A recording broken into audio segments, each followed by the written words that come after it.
وعلیکم السلام ورحمۃ اللہ وبرکاتہ۔ آپ نے پوچھا کہ چند روایات ہیں یہ وطر کے بارے میں، تو ان کو کنفرم کر دیجیے کہ یہ ساری روایات کیا اس بات کی تائید کرتی ہیں کہ وطر 3 پڑھنے چاہیے اور درمیان میں قعدہ کرنا چاہیے؟ جی یقیناً۔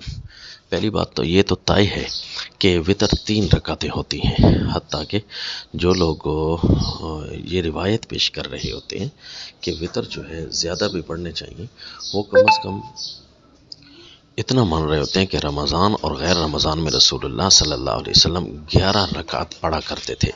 تہجد کی نماز یہ ہے چونکہ یہ سارا سال چلنے والی عبادت یہی ایک ہے، ورنہ تراویح تو صرف رمضان ہی کی عبادت ہوتی ہے۔ تو یہ سارا سال کی جو نماز ہے تو اس میں ظاہر ہے 8 رکعت نماز تہجد اور 3 رکعت نماز وطر، یعنی یہ سارا سال یہ رہی ہے۔ یہ تو طے ہو گیا کہ وطر 3 رکعت ہیں۔ اب درمیان میں قعدہ ہے 2 رکعتوں کے بعد کہ نہیں، تو اس کے بارے میں صحیح روایات میں صاف آ رہا ہے کہ صلاۃ اللیل مثنی مثنی، رات کی جو نماز ہے یہ 2 کر کے ہے۔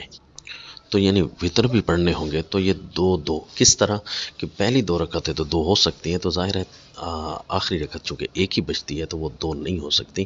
تو اب ان 3 کو لگاتار تو ایسا نہیں پڑھنا جس میں درمیان میں قعدہ نہ آئے، تو یہ روایت بھی صاف بتا رہی ہے، لہذا درمیان کا تشہد بھی واضح ہوا۔ اب رہی یہ بات کہ ایک حدیث میں آتا ہے کہ مغرب کی طرح تم اس نماز کو نہ پڑھو، دارقطنی کی روایت ہے۔ اول تو وہ پائے ثبوت کو صحیح نہیں پہنچتی، اگر بالفرض اس کو لے بھی لیتے ہیں تو اس کا کیا مطلب ہے؟ ایک مطلب ہمارا ذہن تراش رہا ہے، وہ یہ ہے کہ جو ہے مغرب کی طرح 2 قعدے نہ کرو، یہ مطلب یہ ذہن تراش رہا ہے۔ اور دوسرا مطلب یہ ہے کہ اس کی تعداد وطر کی طرح مغرب کی طرح صرف نہ رکھو کہ یعنی 3 نماز رکعت مغرب ہوتی ہے تو 3 ہی وطر پڑھ کر چھوڑ نہ دو۔ تو اسی روایت کا اگلا حصہ بتا رہا ہے کہ وہ مطلب نہیں جو آپ لے رہے ہیں، اپنے ذہن سے تراش رہے ہیں، بلکہ وہ مطلب ہے کہ وطر جو ہے تمہیں 5، تمہیں جو ہے 7، 9 اس طریقے سے پڑھنے چاہیے، یعنی تمہیں مغرب کی طرح صرف 3 وطر پڑھ کر ہٹ نہیں جانا چاہیے، بلکہ ظاہر ہے اس سے پہلے تمہیں کچھ نوافل پڑھنے چاہیے۔ 4 نوافل پڑھیں گے تو 3 جو ہے وطر پڑھیں گے تو یوں 7 بن جائیں گے۔ اس کو کہتے ہیں 7 وطر۔ یہ نہیں کہ یہ ٹوٹلی 7 وطر ہے، وطر وہی 3 رہے ہیں، یعنی طاق بنایا گیا تھا 7ویں رکعت کے ساتھ۔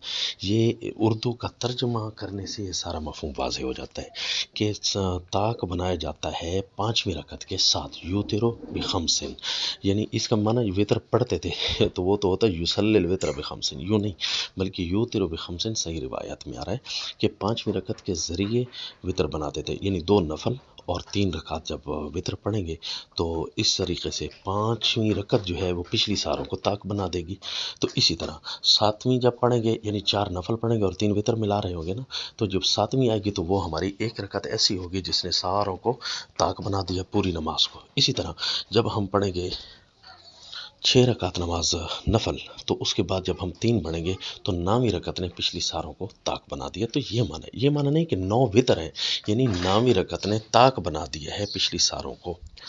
تو اب یہ مطلب صاف وہ روایت بتا رہی ہے، تو ہم روایت سے ہٹ کر اپنے ذہن سے تراشیدہ مطلب تو نہیں لے سکتے جس کے اندر غلطی ہو جائے۔ اور یوں جو بے شک وطر پڑھنے ہی چاہیے کہ نوافل 7 ضرور پڑھنے چاہیے، کہ کم از کم پہلے یا 2 پڑھے جائیں یا پہلے 4 پڑھے جائیں یا اس سے پہلے 6 پڑھے جائیں یا کم از کم 8 پڑھ لیے جائیں۔ یہ بھی ہے کہ اس میں جو ہے نا 3 رکعت جب پڑھیں گے تو مزید وہ 11 بن جائیں گے، تو یوں 11 وطر، اس کو 11 وطر نہیں کہیں گے، اس کو یوں کہیں گے کہ 11ویں رکعت نے پچھلی ساروں کو طاق بنا دیا۔ تو یہ سارے روایات کی تحقیق ہو گئی۔ اب آپ جو بھی اس کے علاوہ روایت لیں یا کوئی ایک وطر پڑھ رہا ہو تو وہ اس روایت کا مفہوم صحیح نہیں لے رہا، جس میں کہ یوترو برکعت، اللہ کے نبی 1 رکعت کے ساتھ طاق بنا دیتے تھے پچھلی رکعتوں کو، یوترو طاق بناتے تھے کس چیز کو؟ ایک مفعول یہاں ہوتا ہے، وہ عمومیت کی بنا پر حذف ہوتا ہے، یعنی پچھلی ساری رکعتوں کو طاق بناتے تھے، یوترو برکعت۔ تو یہ عربی مفہوم کو نہ لے سکنے کی وجہ سے یوترو برکعت کا معنی جی 1 وطر پڑھتے تھے، حالانکہ یہ کسی بھی عربی قواعد کے مطابق کسی طریقے سے بھی اس کی یہ ٹرانسلیشن نہیں ہوتی. بہرحال سادہ سے یہ ٹرانسلیشن کر دی جاتی ہے تو اس پھر وہ غلط فہمی کو جنم لے لیتی ہے. اب کوئی بھی ایسی روایت جو ضعیف سند پر مشتمل ہوتی ہے، اگر آپ اس کو لیں گے تو یہ ساری روایات چھوٹ جائیں گی، اور ہمیں چاہیے کہ ہم ساری احادیث رسول اللہ پر عمل کریں، ایک کو لے کر دوسری کو چھوڑ نہ دیں. السلام.